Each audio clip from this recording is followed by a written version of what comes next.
To turn, listen, when a watch movement turns this crunchy, the teeth on these gears are brand new.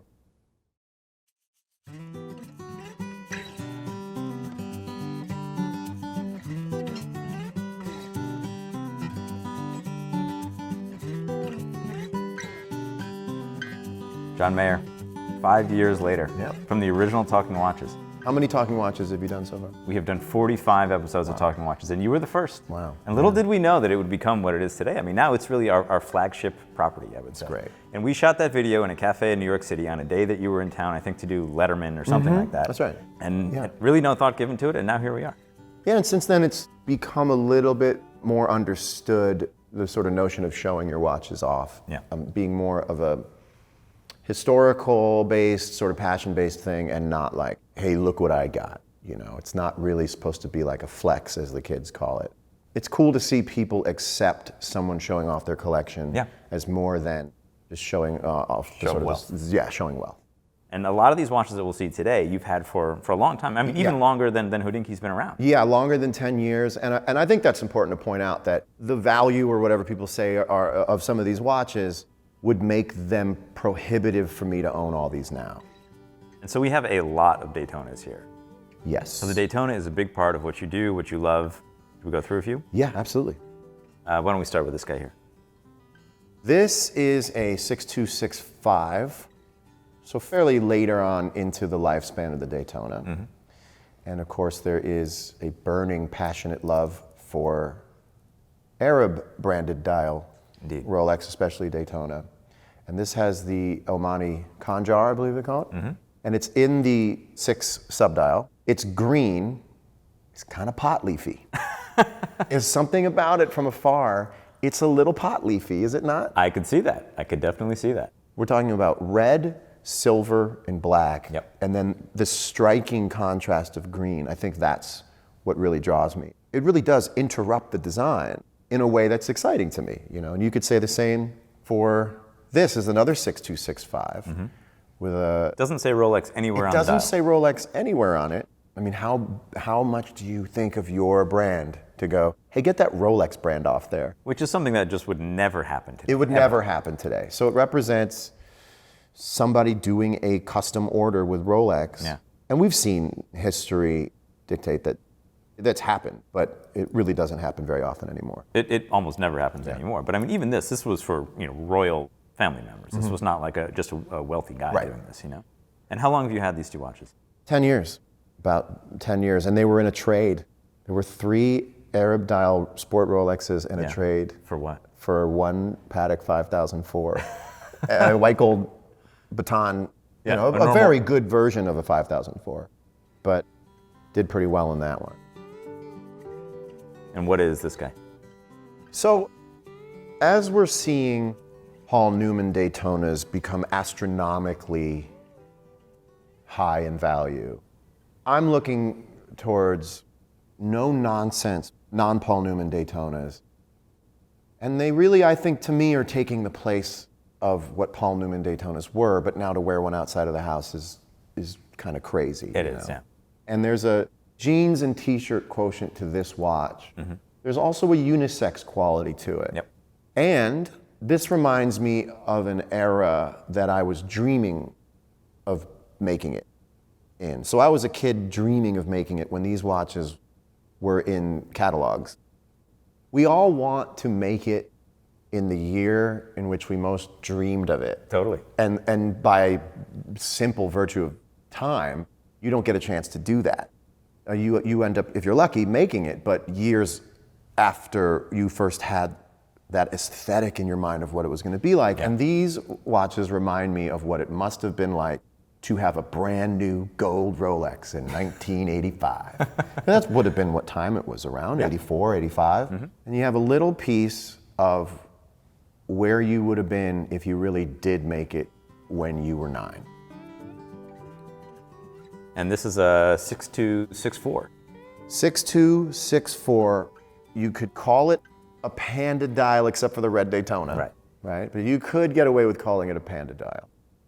There's something about the intersection of pump pusher, Panda-esque, Paul Newman, not an oyster, basically a 6.241 dial, in one of these really strange transitional reference numbers. For like, yeah, made for 1 year, like 1972, and that's it. Yeah, so if you're one of these collectors who likes a bunch of little asterisks next to the thing, well, you could have a 6239 or you could have a 6241, but you start getting into these little. This is that third tier. This is that third tier of things. Like, well, no, this is a 6264, also serviced, and super clean too. Yeah. And if we're going to stay in 6264s, you got this guy as well, which trades being a Paul Newman for being something some might say is far more interesting. And what is it? It is a pulsation dial on the outer track used theoretically by doctors to measure beats per minute of someone's heart. It's not hard to imagine the lifestyle of the person who wore the watch. Right. This was a doctor who must have been a watch collector and must have said, hey, I want a Daytona with a pulsation dial. Totally. There are probably less than 10 of these that are verified as real known. And it actually really is interesting because every other Daytona was made at scale, right? I mean, even the Paul Newmans were made in the thousands. They had a template, they would just kind of stamp them out. There's a few different variations of them, and we see like 2 or 3 of these, and that's it, of each variation. So this is a really special Daytona, and it doesn't look like much from afar. It looks like a normal 6241. You couldn't tell. But I mean, this is more valuable to most than an Oyster Paul Newman. For my money, it's just one of the most interesting, novel, quirky, and also aesthetically beautiful Daytonas that there are. Yeah, and as I said, it's really in the upper echelons of Daytona collecting. And you have some other vintage Daytonas here that really are kind of the benchmark for collectible Daytonas. Yeah, I didn't know it at the time really, but they have become the cornerstone of a collection. I mean, I can't lie, it's been amazing to watch the numbers go up on them. Remember, I was buying watches and trying to impress upon people around me that I promise I'm not crazy, right? Sure. So I would, email a business manager and be like, can you please, I promise you this is important, can you please just, can we get this? And it's like a business manager, for those who don't know, is a dad that you hire to ask for money, right? So for me, when I see that something has gone exponentially higher than what I paid for it, my first thought is, people aren't going to think I was crazy for spending that much money in the first place. Right. So we're talking about the 6269 and the 6270. These are the original Rainbow Daytonas. These are the original Rainbows. Certainly, this is the original baguette pave dial Daytona. There is differing takes on how many there were made of these. I've heard 8. Right. What have you heard? So for the longest time, I heard 8. Then I heard 10. Then I heard 8 again. So nobody has any idea. Between 8 and 10. And I have to tell you, this must have sat in a safe, because to turn, when a watch movement turns this crunchy, the teeth on these gears are brand new. And these are really the rarest of the rare manually wound Daytonas. And to see the 6269 and the 6270 next to each other is not something you see often. No, the 6269 is the princess cut diamond bezel version. I think all would agree. Well, maybe you would say that the 6270 is a his and the 69 is a hers. Yep.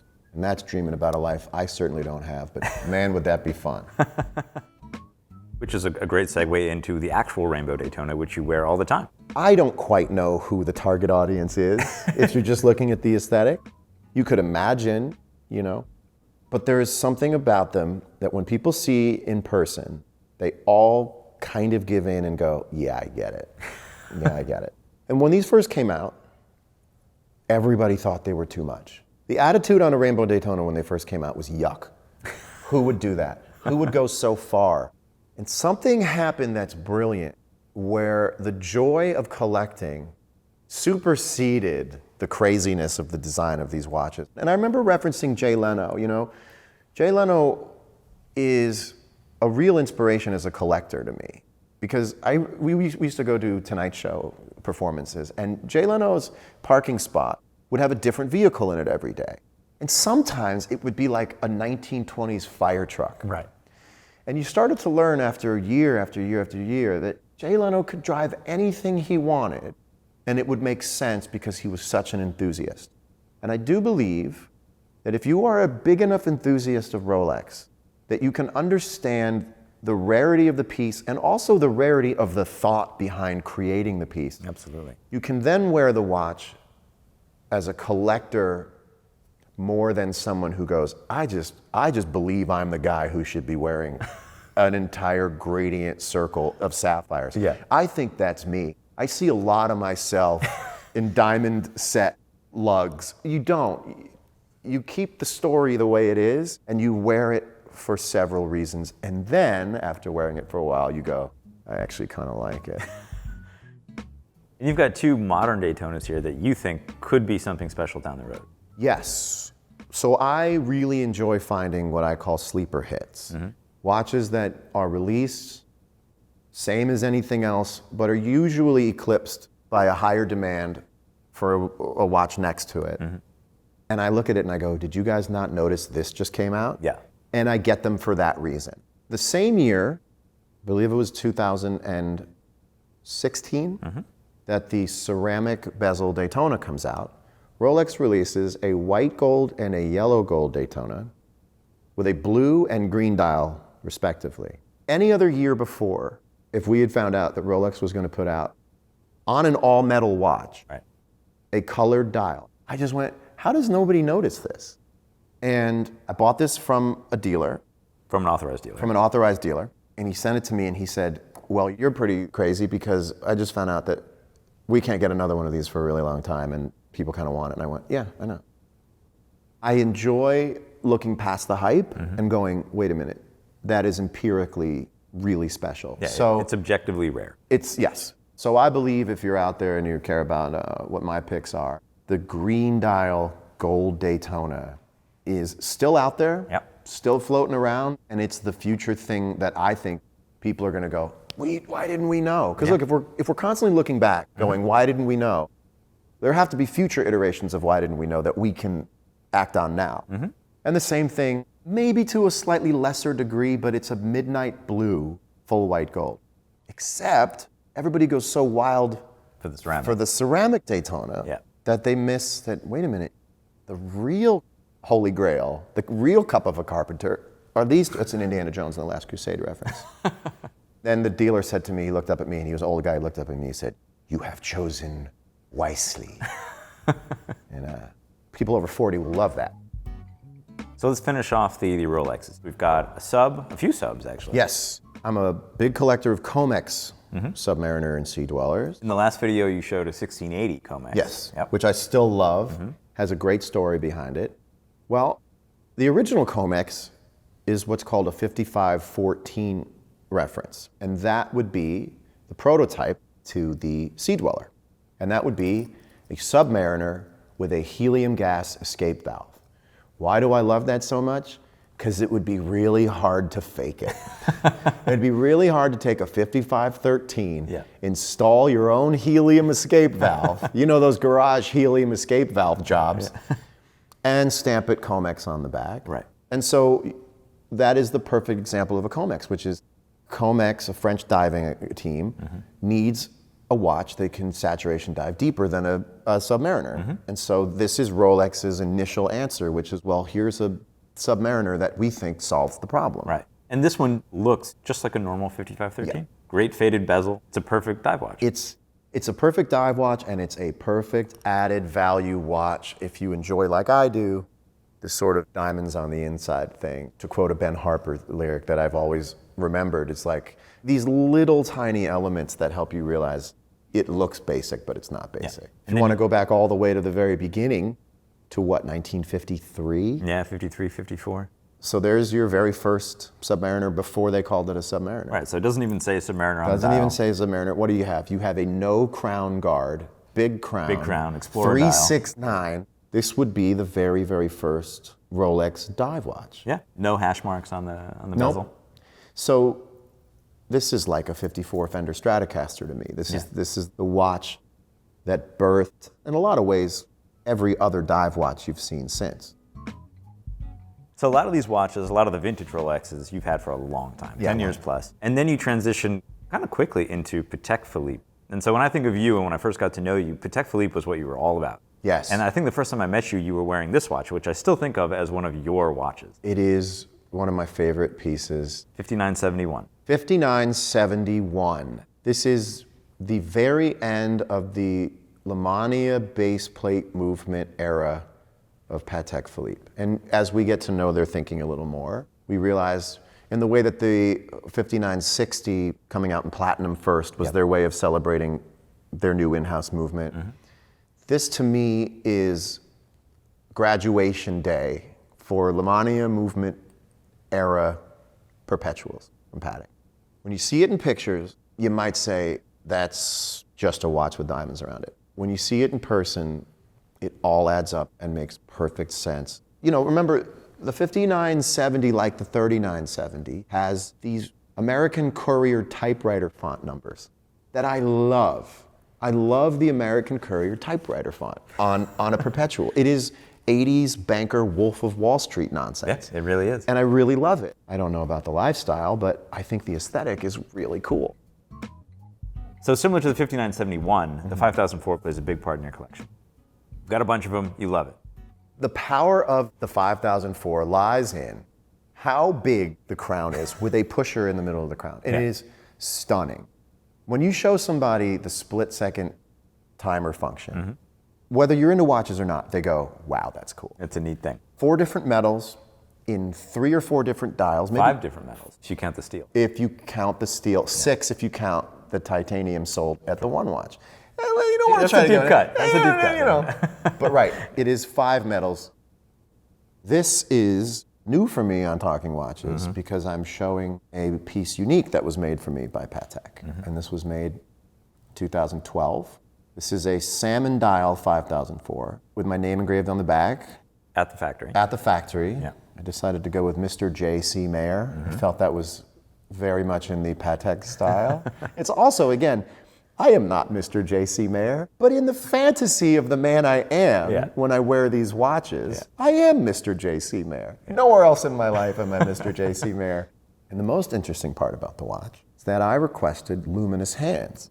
And I said, I would like to be able to see the watch on stage in the dark. I'd like to be able to read the time in the dark. And Which is completely reasonable. It's completely reasonable, and they agreed to it. And so I believe I have the only 5004 with luminous hands. Yeah. And how many times have you worn that on stage? Yeah, 0 times.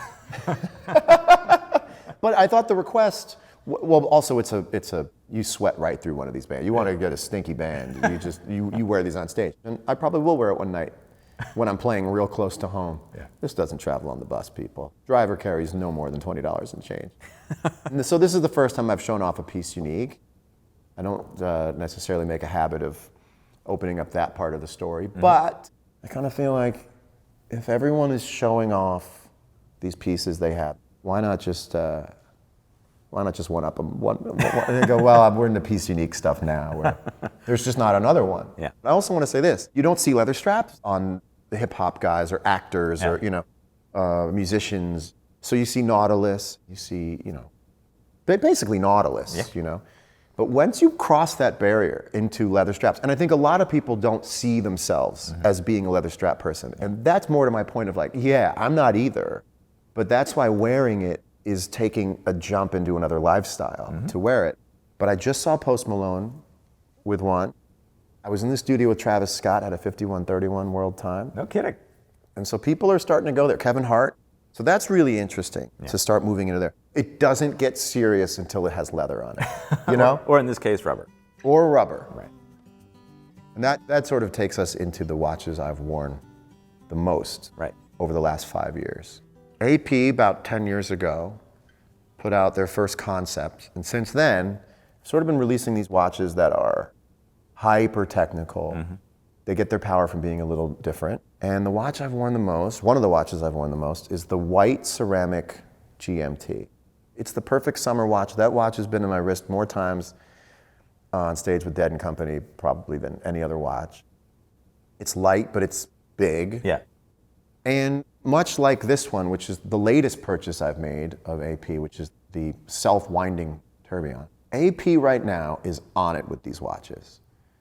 Much in the way that Richard Mille is, but with like 100 years behind it. And for whatever reason, we buy watches to kind of get kicked in the crotch in a certain way. You know what I mean? Yeah. You go, oof. You know, you buy something, you go, oof. But you're kind of buying the thrill of going, oof, look at this. How am I going to explain this? And I got to say, whatever that original buzz is when you first get the watch, when it comes to AP technical pieces, never goes away. I've had that for a couple of years, 3 years almost now. Yeah. I could still put it on and go out and feel like I just got it. Nothing that it offers you melts away over time. Yeah. I also just love the idea of you wearing this watch on stage with the Grateful Dead. That's like completely absurd thing. It's funny you would mention that. So the first thought would be, well, you're so different. How could you do that? And the other one is, well, Grateful Dead was so different from everyone else around them. Yeah. So you're keeping up at least with the concept of being yourself and being different. So that would be like me, you know? We're only looking to become more truthful versions of ourselves. Sure. And you have a manually wound tourbillon as well. This is one of the most worn watches as well. This is what I think is the boutique exclusive version of the extra thin tourbillon in gold with a matching gold dial. Remember, I love a tourbillon because it is a bunch of technology to be a wall clock. Right. It does nothing more than tell you the hours and the minutes, but the process to that is so Rube Goldberg device. It really is. I love it. It is so, it's like Flintstones. Remember like the Flintstones, like the remote control would be you press a button and the bird has to go to the TV and change. Like, there is all this mousetrap stuff happening, just so the most simple aspect of time telling can take place. And I believe AP's rose gold mix is the finest rose gold color of all the manufacturers. I just do. You wear all the APs all the time. What else do you wear often? Well, let's tell the story of the day you and I both met at the Rolex boutique in New York City, had a couple drinks, Yeah, we did. and walked into the Rolex boutique and both bought ourselves the white gold GMT. Of course, everyone knows, I think a GMT is just the greatest. I think in some ways it's kind of cooler than a Daytona. Application-wise, a GMT is so exciting. It's world ready. It's like, let's go. Yeah, it really is. And I decided to have the back engraved with a Grateful Dead Steal Your Face Steely on the back. That's sweet. I've been in the band long enough now that I can kind of admit that it was always a little secret talisman on my wrist, a little good luck to myself. Sure. Like, a little don't screw this up, you know? It was awesome. engraved upside down. A lot of engravers, when they engrave the back of a watch, believe that the crown being on the right would be the back of the watch, but that means the watch is upside down. How perfectly Grateful Dead is that? It's upside down, man, and that's just fine. And then another watch you wear all the time is the one on your wrist. Yeah. Which we've actually seen before. Yeah, you know, I didn't know it at the time. 5164A, travel time, Patek Philippe Aquanaut. Tiffany sign. Tiffany sign. Yeah. Sometimes you want to wear the sort of Chuck Taylor version of Patek Philippe. And so this has become for me the watch you wear when you just want to wear a watch. And you don't always want to make a statement. And this has become kind of my go-to piece, you know? It doesn't throw anybody off, but it's still a Patek. It is a GMT. So this is the watch that you'd wear to symbolize that you got some other pieces at home, but that this is the one you're wearing out. And if you wanted to cheat, you'd just go buy this one. Wouldn't you think that someone wearing a 5164A also has some other heavy hitters at home? And everybody I know that has that watch has heavy hitters at home. So look, if you just want to jump the line when you're watching this, get a 5164A. It's all you need, and everyone else will look at you and go like, you got some other pieces at home. That guy gets it. You're just being demure tonight. And I must tell you, I switched the strap out to a green about a year and a half ago, and then found out that Patek was going to discontinue these green rubber straps. You can call your AD any day and go, hey, can you order me the green rubber straps? Yeah. Well, they stopped, and now I'm reading that the green rubber OEM, original equipment manufacturer Patek straps, are going for a pretty penny. They sure are. So I just also wanted to show off. I'm the only person showing off straps on a talking watches. In 45 talking watches, no one has ever shown off their straps. These are two uncut, unused, what they call camo green, which is strange because it's not camo. This is sort of an olive drab green, in fact. And so what do you think of all the younger guys that are getting into watches now in Hollywood and hip hop and all that? I think it's great. I think with so many things that people do that are the same, we get the same iPhone. We get the same sneakers. Everything is a little bit rank and file. And I think that we're entering a period of culture where people want to individualize. Everyone gets handed an Instagram account. Here is your standard issue phone. Here are the things you like, and here are the politics you're for. And these watches are a way for people to break out of that just a little bit and go, well, here's the kind of person I am. And me wearing a hulking 46 millimeter titanium concept watch is a way of me sometimes saying, well, here's what I'm into. And that can be evidenced by looking at these Instagram pages devoted to what celebrities are wearing now. Yeah. They tell us something about that. Seeing Mark Wahlberg wear like a 5719 Nautilus, but it's probably not a 5719 because it's got the big jumbo baguettes all over it. Yeah. So a Nautilus covered in baguettes tells me something I didn't know about him. Yeah. And it's not positive or negative. But I go, oh. Or you see Tyga wearing a rose gold rainbow. You go, oh, he knows. Yeah. It's a way of informing people in one other way that's not just the standard issue. Yay to this, nay to that. And you just are meant in life to follow that little whisper inside you of enthusiasm. And I just can't stress enough, it's not about having money or not having money. It's about listening to that little whisper inside you of enthusiasm. What are you truly enthusiastic about? I, right now, am enthusiastic about collecting clothes. People look at me and think I'm crazy the same way they looked at me when they thought I was crazy for collecting watches. Because I have a little whisper of enthusiasm that says Visvim robes are hugely important pieces of art. These are little chambers for our curiosity and the thought energy we have. I have thousands of thoughts a day, thousands and thousands and thousands and thousands. And this is a place to put all that energy that can create this harmonious feeling in your life. For me, you get to pick which watch to put on. Doesn't have to be an AP concept, but if you've got your dress one and your sport one and the one that made your stomach hurt when you bought it, no matter what bracket it was in, you've got a collection, you know? This represents a time in my life. This is all the drugs I never did. This is all the drugs I never did, man. That's what I told myself at the time. Living alone, didn't have a house, touring, you know. And I think, you know, like, there are some guys right now doing that same thing. Mm-hmm. You know, Sheeran's cleaning up. I'll say. He has no dependents. He claims no dependents on his taxes. There's a time in your 20s, God, I was so lucky, and only now am I making up for the gratitude I was not in my right mind to have at the time. If you're lucky enough to go on a run like that in your 20s, and most of the time a guy in rock music can't point to any of the money he made in his 20s and 30s. Sure. And I can point to it, you know. And now they're like, now they're going crazy, and I look at it and I go, well, that's cool, but I don't want the money. I want the watches. Right. That's how I'm sure that I'm a collector.